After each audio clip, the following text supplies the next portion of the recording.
இந்த laser security சிஸ்டம்லாம் பார்த்தீங்கன்னா அந்த லேசர் லைட்டை டச் பண்ணிட்டாலே போதும் அது வந்து அலாரம் அடிக்க ஆரம்பிச்சிடும். அந்த கான்செப்டை பேஸ் பண்ணி நான் ஒரு மினி ப்ராஜெக்ட் பண்ணியிருக்கேன், வாங்க பார்க்கலாம்.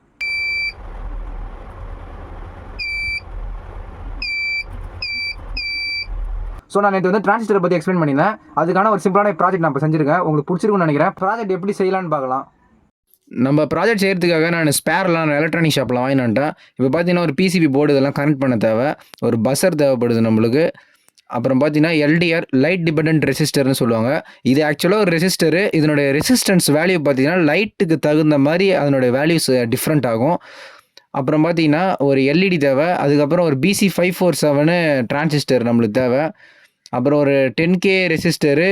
அப்புறம் வந்து ஒரு பேட்ரி. அந்த பிசிபி போர்டில் ஸ்பேர்லாம் கனெக்ட் பண்ணுறதுக்கு நம்ம சால்ட்ரிங் பண்ணணும். வாங்க சால்ட்ரிங் பண்ணலாம். நம்ம இப்போ சால்ட்ரிங் பண்ணுறதுக்காக சால்ட்ரிங் வந்து ஃப்ளக் பாயிண்டில் கனெக்ட் பண்ணியாச்சு. இப்போ நம்ம சால்ட்ரிங் பண்ணுறதுக்கு முன்னாடி பிசிபி போர்டில் ஸ்பேர்ஸ்லாம் கனெக்ட் பண்ணணும். இப்போ நம்ம கனெக்ட் பண்ணிக்கலாம். இப்போ நம்ம ஸ்பேர்லாம் அந்த பிசிபி போர்டில் எந்தெந்த இடத்துல நம்ம ப்ளேஸ் பண்ணணுமோ அந்த இடத்துல நம்ம ப்ளேஸ் பண்ணிவிட்டு, இப்போ பார்த்தீங்கன்னா அதனுடைய அதோட லெக்ஸ் எல்லாம் எக்ஸ்ட்ராவாக இருக்கும். நம்ம சால்ட்ரிங் பண்ணுறப்பறம் எக்ஸ்ட்ரா லெக்ஸ் எல்லாம் நம்ம வந்து கட் பண்ணிக்கலாம். A few moments later. பார்த்தீங்கன்னா நம்ம சர்க்யூட் வந்து சால்ட்ரிங் பண்ணி முடிச்சாச்சு. இதில் வந்து பின்பக்கமாக அந்த எக்ஸ்ட்ரா அந்த லெக்ஸ் எல்லாம் நம்ம வந்து கட் பண்ணி ரிமூவ் பண்ணியாச்சு. இப்போ ஷார்ட் அண்ட் ஸ்வீட்டாக அந்த சர்க்யூட் எப்படி ஒர்க் ஆக போகுது நான் சொல்லிடுறேன். சர்க்யூட்டில் பார்த்தீங்கன்னா நம்ம வந்து ஒரு டிரான்சிஸ்டர் யூஸ் பண்ணியிருப்போம், BC547. அப்புறம் ஒரு பஸ்ஸர், ஒரு எல்இடி, ஒரு எல்டிஆர் யூஸ் பண்ணியிருப்போம். இப்போது இது எப்படி ஒர்க் ஆகுதுன்னு சொல்கிறேன். இப்போது முன்னாடியே நான் அந்த ஆரம்பத்தில் வீடியோவில் காட்டின மாதிரி ஒரு லேசர் லைட்டு இந்த எல்டிஆர் மேலே வந்து லேசர் லைட்டை நம்ம அடிக்கிற மாதிரி பண்ணுவோம். இந்த எல்டிஆர் தோருக்கு பாருங்கள், இதுதான் எல்டிஆர். இந்த காம்போனன்ட் தான் எல்டிஆர்னு சொல்லுவாங்க. இது என்ன வேலை பண்ணுன்னா, இது மேலே லைட்டு வந்து பட்டுதுன்னா இது வந்து ஒரு கரண்ட்டை கடத்தும் பொருளாயிடும். இது மேலே லைட்டு படாமல் போச்சுன்னா ஒரு கரண்ட்டை கடத்தாத ஒரு பொருளாயிடும். இதனால் இந்த சர்க்யூட்டில் என்ன ஆக போகுதுன்னா, இந்த சர்க்யூட் படி இந்த எல்டிஆரில் லைட்டு பட்டுதுன்னா இந்த பஸ்ஸருக்கும் இந்த எல்இடிக்கும் சப்ளை போகாது. ஒருவேளை இந்த எல்டிஆரில் லைட்டு படாமல் போச்சுன்னா, லைட்டு படலைன்னா இந்த பஸ்ஸரும் இந்த எல்இடிக்கும் சப்ளை போகும். இந்த சர்க்யூட்டை நம்ம இப்போ வந்து டெஸ்ட் பண்ணி பார்க்கலாம் வாங்க.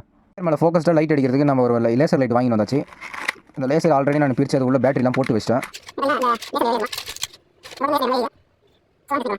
இப்போ நம்ம சர்க்யூட் எடுத்துப்போம். அந்த சர்க்யூட்டில் பார்த்தீங்கன்னா நம்ம வந்து ஒரு 9 வோல்ட் பேட்டரி நம்ம கனெக்ட் பண்ணிப்போம்.